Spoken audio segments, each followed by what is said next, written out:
बिस्मिल्लाहिर्रहमानिर्रहीम। दोस्तों, क्या आप जानते हैं अल्लाह पाक ने जिन्नों को क्यों पैदा किया और जिन्नातों को हजरत आदम अलैहिस्सलाम से कितने साल पहले पैदा किया गया?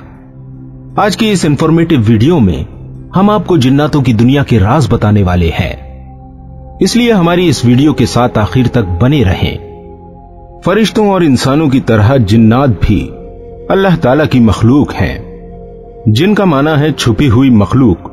इस्लामी अकीदे के मुताबिक ऐसी नजर न आने वाली मखलूक जिसकी तख्लीक आग से हुई है, जबकि अल्लाह पाक ने इंसान को मिट्टी से और फरिश्तों को नूर से पैदा किया है।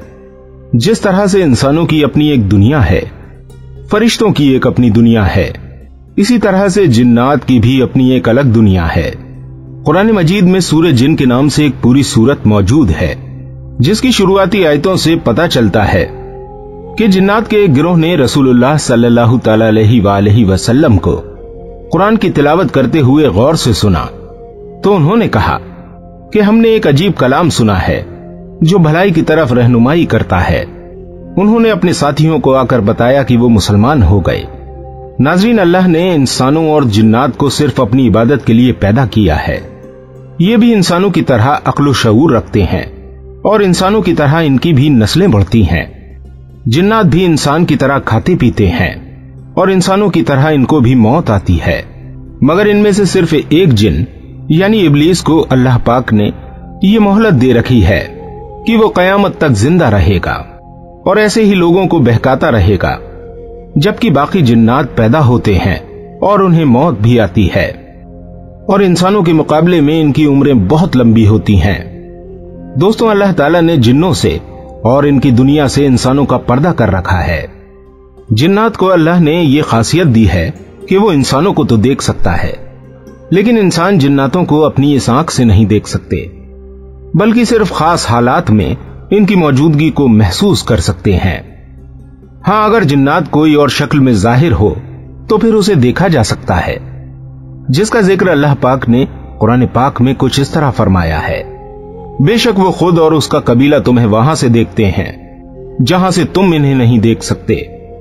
दोस्तों, जिन्नात की पैदाइश के हवाले से बात की जाए तो कुरान पाक में अल्लाह ताला फरमाता है, और हमने इससे पहले यानी हजरत आदम अलैहिस्सलाम से पहले जिन्नात को बगैर धुएं वाली आग से पैदा किया।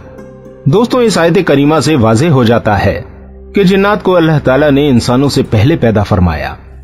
तफसीर दुर्र मंसूर के अंदर हजरत सैयदना इब्ने अब्बास रजी अल्लाह तआला अन्हु से रिवायत है कि हजरत आदम अलैहिस्सलाम की तख्लीक से 2000 साल पहले जमीन पर जिन्नात आबाद थे। दोस्तों, जिस तरह हजरत आदम अलैहिस्सलाम तमाम इंसानों के बाप हैं, इसी तरह इब्लीस को भी तमाम जिन्नातों का बाप कहा जाता है, जबकि बहुत से लोगों को इसके बारे में यह गलत फहमी है कि शायद इब्लीस भी एक फरिश्ता था, जबकि कुरान मजीद ने इब्लीस के जिन्नात में से होने की गवाही इस आयत करीमा में दी है। और याद करो, जब तुम्हारे रब ने फरिश्तों से फरमाया आदम को सजदा करो तो सबने सजदा किया सिवाय इब्लीस के, और वो जिन्नों में से था। दोस्तों, अल्लाह ताला ने जिन्नों की मुख्तलिफ अक़साम पैदा फरमाई है और फरिश्तों की तरह जिन्नों में भी बास को यह ताकत दी गई है कि वो अपनी शक्ल बदल सकते हैं। मसलन वो कुत्ते या सांप की या किसी और जानवर की शक्ल में जमीन पर घूमते रहते हैं, और उनमें से कुछ वो हैं जो परों वाले हैं और हवाओं में उड़ते रहते हैं, और कुछ वो हैं जो आबाद होने वाले और कूच करने वाले हैं। इन्हीं को लोग भूत प्रेत भी कहते हैं, जो एक जगह पर काबिज होकर लोगों को परेशान करते हैं। एक जगह नबी करीम सल्लल्लाहु तआला अलैहि वसल्लम ने फरमाया, जिन्नों की 3 किस्में हैं। एक किस्म के वो हैं जो हवाओं में उड़ते रहते हैं, और एक किस्म सांप और कुत्ते हैं, और एक किस्म आबाद होने वाले और कूच करने वाले हैं। दोस्तों, जब कोई जिन्न किसी जानवर की शक्ल ले लेता है तो उस पर भी तमाम कानून लागू हो जाते हैं। मिसाल के तौर पर अगर किसी जिन्न ने कुत्ते की शक्ल ले ली और किसी हादसे में वो कुत्ता मर गया, तो इसका मतलब यह है कि वो जिन्न भी दर हकीकत मर जाएगा। और इसके अलावा एक और अहम चीज ये है कि जिन्नात जिस मकाम से आते हैं दोबारा उसी मकाम पर वापस जाकर अपनी शक्ल बदल सकते हैं। दोस्तों, जिन्नात की पैदाइश और तादाद के हवाले से सैयदना अब्दुल्ला इब्ने उमर रजी अल्लाह तआला अन्हु फरमाते हैं कि चौथी जमीन के ऊपर और तीसरी जमीन के नीचे जितने जिन्नात हैं, अगर वो तुम्हारे सामने आ जाए तो सूरज की रोशनी दिखाई न दे। हजरत सैयदना उमर वक़ारी रहमतुल्लाह अलैह फरमाते हैं कि जब किसी इंसान के यहां एक बच्चा पैदा होता है तो जिन्नात के यहां 9 बच्चे पैदा होते हैं। नाज़रीन, इन दोनों रिवायतों से मालूम होता है कि जिन्नात की औलाद होती है और इंसानों के मुकाबले में 9 गुना ज्यादा होती है, और ये सब इब्लीस की औलाद से हैं और इब्लीस जिन्नात में से है। और दोस्तों, जिस तरह इंसान जमीन पर जिंदगी गुजार रहे हैं, इसी जमीन पर कुछ जिन्नात की अक़साम भी रहती हैं, मगर ये वीरान और गैर आबाद चटियल मैदान में रहना पसंद करते हैं, जबकि कुछ खबीस जिन्नात जो कि गलीज जगहों पर रहना पसंद करते हैं, जैसे कि बैतुल खला, कूड़ा फेंकने की जगहों पर, शराब खाने या किसी गुनाह करने की जगह पर ये मौजूद होते हैं। इसके अलावा कब्रिस्तान और वीरान जगह भी ऐसे जिन्नात की पसंदीदा जगहें होती हैं। दोस्तों, यहां पर यह बात गौर करने की है कि अच्छे और बुरे जिन्नातों की रहने की जगहें अलग अलग होती हैं, क्योंकि नेक जिन्नात ज्यादातर पहाड़ों की ऊंचाइयों पर, जबकि सरकश जिन्नात गैर आबाद और वीरान इलाकों में रहते हैं। नाज़रीन, शयातीन जिन्नात बहुत ही बदसूरत शक्ल के होते हैं। इसका जिक्र हमें कुरान पाक की सूरह साफ़ात में मिलता है। बेशक वो एक दरख्त है जो जहन्नम की जड़ में से निकलता है। उस पर लगने वाले फल की शक्ल शयातीनों के सर जैसी है। दोस्तों, अल्लाह रब्बुल इज्जत ने जिन्नातों को बेपनाह खूबियों और ताकतों से नवाजा है। इसका जिक्र हमें हजरत सुलेमान अलैहिस्सलाम के किस्से में मिलता है कि जब हजरत सुलेमान अलैहिस्सलाम ने फरमाया, ऐ दरबारियों, तुम में से कौन है जो उनके मेरे पास फरमाबरदार होकर आने से पहले उसका तख्त मेरे पास ले आए? तो एक खबीस जिन बोला कि मैं वो तख्त आपकी खिदमत में आपके इस मकाम से खड़े होने से पहले हाजिर कर दूंगा, और मैं इसमें बेशक कुव्वत रखने वाला अमानतदार हूं।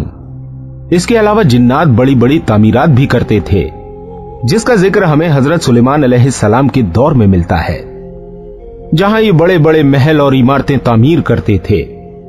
हजरत सुलेमान अलैहिस्सलाम ने मस्जिदुल अक्सा और बैतुल मुकद्दस की तामीर शुरू की तो जिन्नात दूर दूर से पत्थर और समुंदर के मोती निकाल कर लाया करते थे। इसके अलावा आप अलैहिस्सलाम जिन्नात से और भी बहुत से काम लेते रहे। दोस्तों, जिन्नात के खाने पीने के हवाले से सही मुस्लिम में इब्न मसूद रजी अल्लाह तआला अन्हु से रिवायत है कि नबी पाक सल्लल्लाहु तआला अलैहि वसल्लम ने फरमाया, मेरे पास जिन्नों का दाई आया तो मैं उसके साथ गया और इन पर कुरान पढ़ा। फरमाया कि वो मुझे ले गया और अपने आसार और अपने आंख के आसार दिखाए। नबी पाक सल्लल्लाहु तआला अलैहि वसल्लम से खाने के बारे में जब पूछा कि हर वो हड्डी जिस पर अल्लाह का नाम लिया गया हो वो तुम्हारे हाथ आएगी तो वो गोश्त होगी, और हर मैंगनी और गोबर तुम्हारे जानवरों का चारा है। दोस्तों, जिन्नों में से मोमिन जिन का खाना हर वो हड्डी है जिस पर अल्लाह का नाम लिया गया हो, क्योंकि नबी पाक सल्लल्लाहु अलैहि वसल्लम ने इनके लिए जिस पर बिस्मिल्लाह न पढ़ी गई हो इसे इनके लिए मुबाह करार नहीं दिया, और जिस पर बिस्मिल्लाह नहीं पढ़ी गई वो सरकश जिन्नातों का खाना है। दोस्तों, जहां जिन्नात को अल्लाह पाक ने बेशुमार सलाहियतें अता की हैं, वहीं इनकी बेशुमार कमजोरियां भी हैं। मसलन शैतान अल्लाह के नेक बंदों को नहीं बहका सकता, बल्कि अल्लाह के नेक बंदों से शैतान बाकायदा डरता है। जैसा कि अल्लाह के नबी सल्लल्लाहु अलैहि वसल्लम ने हजरत उमर रजी अल्लाह तआला अन्हु के बारे में फरमाया कि शैतान उनको देखकर अपना रास्ता बदल लेता है। दोस्तों, शयातीन जिन तमाम इंसानों के दुश्मन हैं और रोजे आखिरत तक इंसानों को बहकाते रहेंगे, जबकि नेक और मोमिन जिन इंसानों से कोई दुश्मनी नहीं रखते।